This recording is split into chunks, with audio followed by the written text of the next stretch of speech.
ശബരിമല സ്വർണ്ണക്കൊള്ളയിലെ 3 സംസ്ഥാനങ്ങളിൽ നടത്തിയ റെയ്ഡിലെ വിവരങ്ങൾ ക്രോഡീകരിക്കാൻ ഇഡി പിടിച്ചെടുത്ത ഇലക്ട്രോണിക് ഉപകരണങ്ങൾ ശാസ്ത്രീയ പരിശോധനയ്ക്ക് അയക്കും. അന്വേഷണത്തിന്റെ അടുത്ത ഘട്ടം ഉടൻ.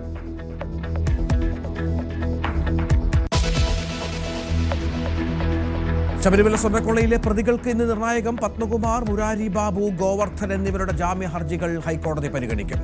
ഉണ്ണികൃഷ്ണൻ പോറ്റിയുടെ ജാമ്യാപേക്ഷയിലും വിധി ഇന്ന്.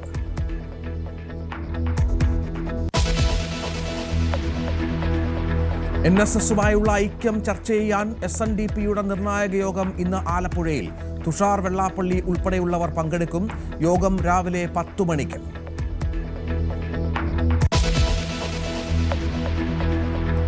മകനെ കടലിലെറിഞ്ഞു കൊന്ന കേസിൽ അമ്മ ശരണ്യയുടെ ശിക്ഷാവിധി ഇന്ന്. കോടതി കുറ്റക്കാരിയെന്ന് കണ്ടെത്തിയത് തളിപ്പറമ്പ് അഡീഷണൽ സെഷൻസ് കോടതി.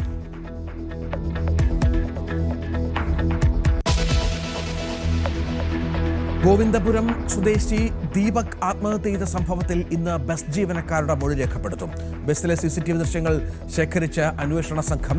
കുറ്റാരോപിതയായ ഷിംജിത ഒളിവിൽ. മുൻകൂർ ജാമ്യത്തിന് ശ്രമങ്ങൾ തുടങ്ങി.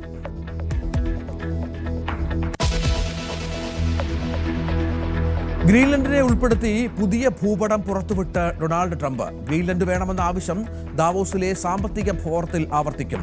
വിട്ടുവീഴ്ചയില്ലാതെ യൂറോപ്യൻ രാജ്യങ്ങൾ.